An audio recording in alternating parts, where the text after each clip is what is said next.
பல்லடம் 3 பேர் கொலை செய்யப்பட்டு 8 சவர நகை கொள்ளையடிக்கப்பட்ட விவகாரம் 5 தனிப்படைகள் அமைத்து விசாரணை என திருப்பூர் மாநகர காவல் ஆணையாளர் லட்சுமி பேட்டி. திருப்பூர் மாவட்டம் பல்லடம் அடுத்த சேமலை கவுண்டம்பாளையம் பகுதியில் தோட்டத்து வீட்டில் தங்கியிருந்த 3 பேர் வெட்டி கொலை செய்யப்பட்டு 8 சவரன் கொள்ளையடிக்கப்பட்ட சம்பவம் தொடர்பாக சம்பவ இடத்திற்கு நேரில் வந்து விசாரணை மேற்கொண்ட திருப்பூர் மாநகர காவல் ஆணையாளர் லட்சுமி செய்தியாளர்களிடம் பேசுகையில், இந்த சம்பவம் ஒரு நபர் செய்திருக்க வாய்ப்பில்லை எனவும், கொள்ளையடிக்கப்பட்ட நகைகள் குறித்து தொடர்ந்து விசாரணை மேற்கொள்ளப்பட்டு வருவதாகவும், 5 தனிப்படைகள் அமைத்து விசாரணை பல்வேறு கோணங்களில் நடைபெற்று வருகிறது எனவும், அனைத்து பகுதிகளிலும் வாகன சோதனை செய்யப்பட்டு வருகிறது என தெரிவித்தார்.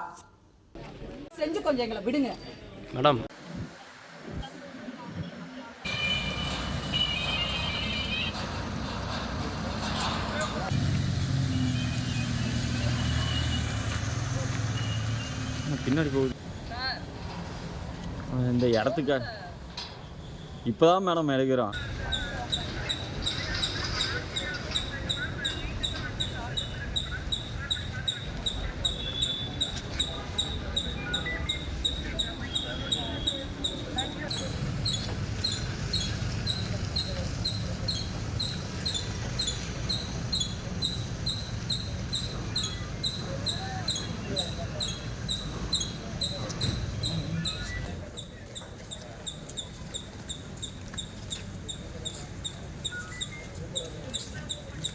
அந்த பாடியை வந்து இது பண்ணிவிட்டு ஆறு வச்சுட்டு இப்போ வெளியில் வருவாங்க.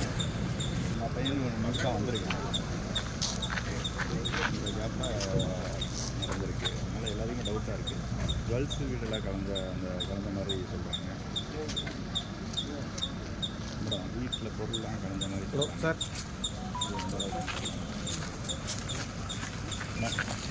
ஹலோ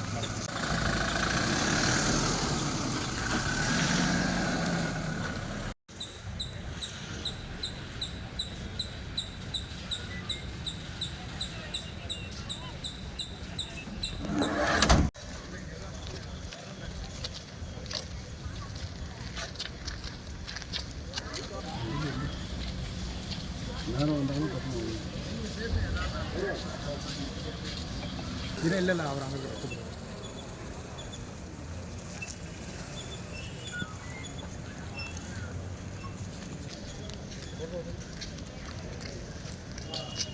சரி வரணும்.